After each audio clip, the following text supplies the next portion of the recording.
Hello दोस्तों, स्वागत है हमारे YouTube चैनल कंप्यूटर गाइड सबोंदा पे। पिछले वीडियो की भांति इस वीडियो में भी हम मोस्ट इंपॉर्टेंट टॉपिक कवर करने वाले हैं, जिसमें हम सीखेंगे माइक्रोसॉफ्ट एक्सेल के अंदर वर्कशीट में क्या क्या ऑप्शन होता है, सेल्स क्या होता है, उसमें कैसे काम करना है, एडिट कैसे करना है। चलिए आज की इस वीडियो में कवर करते हैं। तो लेट्स स्टार्ट। तो सबसे पहले आप माइक्रोसॉफ्ट एक्सेल ओपन कर लीजिएगा और यहां पास आप देख सकते हैं कि टेबल से बना हुआ एक हमको वर्कशीट दिख रहा है। ये वर्कशीट होता है, यहां पर जितने भी आप देख रहे हैं डिब्बा डिब्बा या टेबल जैसा, इसको हम बोलते हैं वर्कशीट। ये वर्कशीट आपको सेल से बना हुआ होता है। जितने भी यहां पास डिब्बा देख रहे हैं ना, इन सभी को बोला जाता है सेल। और ये सेल हमारे कॉलम्स और रॉ से बना होता है, कॉलम्स और रॉ से। अर्थात हमारे पास जितने भी ये डेटा है ये वर्कशीट कहलाता है और ये वर्कशीट सेल से बना होता है। अब ये सेल कॉलम से और रॉ से क्रिएट हुआ रहता है और जितने भी सेल है सब में आप अलग अलग काम कर सकते हो, सब में आप अलग अलग एडिटिंग कर सकते हो। कैसे समझते हैं? जैसे कि एक सेल देखिएगा B3, इसमें मैंने कुछ लिखा ABCD। देखिए इसी में दूसरे सेल पे लिखता हूं कुछ डिफरेंट, तो आप यहां पास लैंग्वेज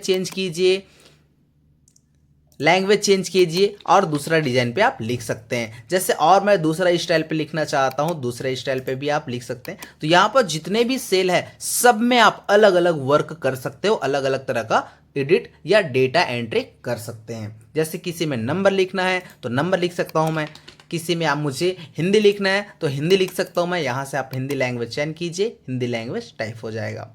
और ठीक वैसे ही अगर आपको कोई सेल पे आपको एडिट करना है, जैसे मैंने लिखा है यहां पास देखिएगा ABCD। अब इस सेल पे मुझे एडिट करना है तो कैसे एडिट करूं? तो एडिट करने का अलग अलग फंडा है। आप यहां पास सेल को सेलेक्ट कीजिए, डबल क्लिक करके आप इसमें एडिट कर सकते हैं। देखिए EFG, देखिए सेल के अंदर एडिट हो गया। अगर आप यहां से एडिट नहीं करना चाहते तो सेल के या वर्कशीट के ऊपर में देखिएगा हमारे सामने फॉर्मूला बार दिया है, यहां पास आप कर्सर एक्टिव करके भी आप एडिट कर सकते हैं। उसके साथ साथ हम समझते हैं हमारे माइक्रोसॉफ्ट एक्सेल में ये जो पॉइंटर है वो अलग अलग तरह का चिन्ह प्रदर्शित करता है, जिनमें से मोस्ट इंपॉर्टेंट टॉपिक यही है कि माइक्रोसॉफ्ट एक्सेल में ये जो चिन्ह होता है एक्सेल के अंदर पॉइंटर का चिन्ह, वो हमको क्या क्या स्टेप फॉलो करने के लिए बोलता है। तो सबसे पहले हम समझते हैं ये चिन्ह। ये जो चिन्ह है आपके सामने देख रहे होंगे स्क्रीन पे, इसको बोलते हैं सिलेक्शन चिन्ह। अगर ये चिन्ह है तो आप कोई भी सेल या कोई भी टेक्स्ट को आप स्पेशली सेलेक्ट कर सकते हैं। देखिए सेलेक्ट हो गया, तो ये जो चिन्ह होता है उसको सिलेक्शन चिन्ह या सिलेक्शन मार्क भी कहते हैं।